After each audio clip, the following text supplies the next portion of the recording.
নিম্নচাপের প্রভাবে আজও সকাল থেকে দেশের বিভিন্ন এলাকায় বৃষ্টি পড়ছে। এদিকে টানা ৩ দিনের বৃষ্টিতে রাঙামাটিতে পাহাড় ধসের আশঙ্কা বেড়েছে। পাহাড়ের পাদদেশ বসবাসকারী প্রায় 50,000 মানুষকে নিয়ে উদ্বিগ্ন প্রশাসন। ঝুঁকিপূর্ণ এলাকা থেকে লোকজনকে সরিয়ে নিতে চলছে তৎপরতা। খোলা হয়েছে 42টি আশ্রয় কেন্দ্র।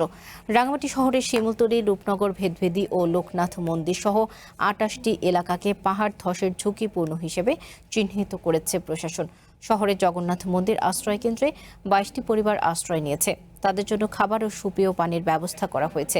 এদিকে বৈরী আবহাওয়ার কারণে সাময়িকভাবে বন্ধ ঘোষণা করা হয়েছে সাজেক পর্যটন কেন্দ্র।